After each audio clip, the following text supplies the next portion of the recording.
আজকে ভাবলাম বিস্কুটের বয়ামটা একটু আঁকাআঁকি করি, কারণ বিস্কুটের বয়ামটা একদম খালি খালি লাগছিলো, দেখতে একদম ভালো লাগছিলো না। তা কী করবো, বসে বসে কাজ না পেয়ে, তো দুপুর টাইম, তাই ভাবলাম যে বিস্কুটের বয়ামটাই আজকে একটু আঁকা যাক। তো হাতের কাছে কিছু ছিল না তেমন, যা ছিল তাই দিয়েই করলাম। তো এটা স্পঞ্জ থাকলে ভালো হয় এটা পেন্টিং করতে, তো আমি ভাবলাম তুলো দিয়েই করি। তো কিছু তুলো নিয়েছি, তুলো দিয়ে এইভাবে ভরিয়ে পুরো ফেব্রিকটা আমি এইভাবে বয়ামটা পুরোটায় ড্র করে নেব। তারপরে এটা ভালো করে শুকিয়ে নিতে হবে। দেখো আমি তুলি দিয়ে সম্পূর্ণ এইভাবে করে নিয়ে এইটা শুকাতে দেবো। তারপরে একটু পেন্টিং করবো ভাবলাম, ফটোগুলো একটু রং টং করি, বেশ ভালো লাগে। একটু রং টং করা থাকলে দেখতেও সুন্দর লাগে। এরকম ফালতু খালি খালি বই পড়ে থাকে, বেকার দেখতে লাগে। তা কী করবো, কাজ নেই তো, তাই এখন বসে বসে যে পেন্টিং করছি। পারি না তেমন আঁকতে, তবুও চেষ্টা। একটু কোলারটা চালিয়ে নিয়েছি, তো ভাবছি একটু শুকিয়ে নিই ভালো করে। এখন একটু ঘাস এঁকে নেবো, মানে ঘাসের মতো করে এঁকে নেবো। ভাবছি ওই ঘাসের মতো ড্রয়িং করবো, মানে আঁকছি আর মাথার মধ্যে কিছু ভাবছি, এটা দিলে মনে হয় ভালো হবে, ওটা দিলে ভালো হবে। বেশি ঝামেলা করতে গেলাম না, বেশি ভালো করতে গেলে তারপর আবার খারাপ হয়ে যায়। তা যতটুকু পারি বাবা ততটুকুই করি। তো এরকম লম্বা লম্বা করে দাগ দিয়ে দিচ্ছি প্রথমে, তারপরে ভাবছি কী দিয়ে কী করবো। তারপরে মাথায় আসলো অরেঞ্জ কালারের একটু ফুল আঁকবো, ফুল এঁকে তার মাঝখানে হলুদ হলুদ ডট ডট দিয়ে দেবো, বেশ একটু ফ্লাওয়ার ফুটে থাকবে ঘাসের উপর, বেশ ভালোই লাগবে। আর উপরে কোটোটাও রং করলাম, ঢাকনাটা ওটা লাস্টে রং করেছি। আর সবাই জানি কেমন হয়েছে আজকে এই আমার বয়ামের রং করাটা। এটা আমার অ্যাকচুয়ালি বিস্কুটের বয়াম, ঠিক আছে। তো মাথার মধ্যে সেরকম কিছুই নেই, কি আঁকবো না আঁকবো কিছু বুঝতে পারছিলাম না। তো এরকম একটু ফুলের মতো এঁকে নিয়েছি। জানি অত ভালো পারি না,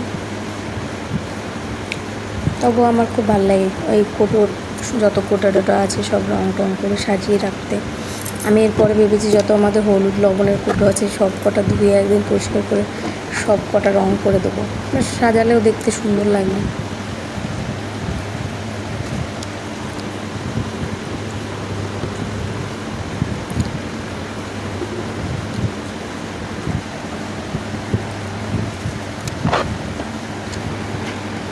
তারপরে নিচের এই যে দেখো, এগুলো একটু ঘন ঘন ঘাস এঁকে দিচ্ছি, একটু দেখতেও সুন্দর লাগবে। নিচের দিকটা ফাঁকাই রেখেছি, নিচে কোনো পেন্টিং করিনি, জাস্ট একটা লাইন টাইপের একটু করে নিয়েছি। এখন একটু মোটা করে একটু ঘাসগুলো এঁকে নিচ্ছি, নিচে যাতে ঘন ঘন ঘাস মনে হয়। তারপর উপরের সাইডটা বর্ডারটা একটু সবুজ রং করে দিচ্ছি। পরে আবার দেখলাম যে ভাল লাগছে না, তারপরে আবার হলুদ বর্ডার দিয়েছি নিচের দিকটা। এটা পুরোটা সবুজ রং করেছি, তারপরে নিচের দিকটা আবার হলুদ রং করে দিয়েছি। এই হচ্ছে পেন্টিংটা, এটা একটু শুকিয়ে যাবে, তারপরে আবার হলুদ রংটা করব। এটা আবার একটু ফ্যানের হাওয়ায় শুকাতে দেবো। শুকানোর পর তারপরে কী করবো বলো তো, এই ঢাকনাটা যেটা আছে ঢাকনাটা পেন্টিং করবো, কারণ ওটা একটু রং করবো। উপরে লিখে দেবো বিস্কুট, মানে এটা বিস্কুটের কোটা। বাইরে থেকে তো দেখে বোঝা যাবে না এর ভিতরে কী আছে। তারপরে এই যে বিস্কুটের রঙটা একটু সাদা রং করেছিলাম, ভালো লাগছে না অতটা, সাদা রং ফোটেনি, যাই হোক নীল কোটো। তো এরকম করে একটু লতা পাতার মতো দিয়ে দিয়েছি। তেমন খুব একটা আঁকতে পারি না আমি, কলকাও খুব সুন্দর হয় না আমার হাতে, ফিনিশিংটা ভালো হয় না। তো উপরে এরকম করে ডট দিয়ে দিয়েছি, আর নিচে গ্রিন কালার দিয়ে দিয়েছি, আর মাঝখানে একটু বিস্কুট নামটা লিখে দিয়েছি।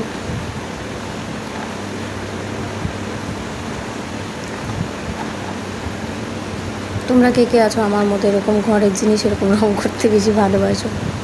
তারপরে এই যে সাইডেরটা পুরোটা হলুদ রং করে দিচ্ছে।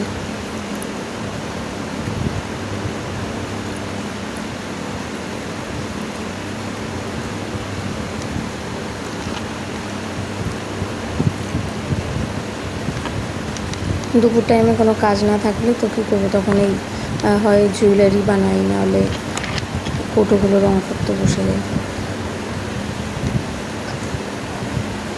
মোবাইল না ঘেটে এগুলো করলে তাও টাইমটা পার হয়। এটা আমার হয়ে গেছে। তারপরে যে দেখো শুকিয়ে গেছে আমার বয়ামটা। এখন আমি এই যে হলুদ কালারের একটা বর্ডার দিয়ে দেবো সাইড দিয়ে, এটা দেখতেও বেশ সুন্দর লাগলো।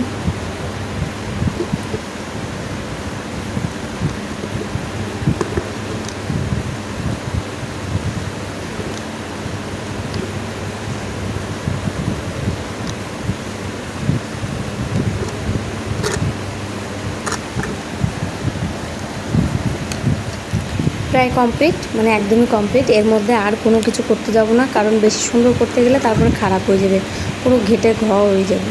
তো যতটুকু পেরেছি ততটুকুই করেছি। কেমন লাগলো আমার এই পেন্টিংটা সবাই কিন্তু জানিয়ে। ঠিক আছে, টাটা, বাই বাই।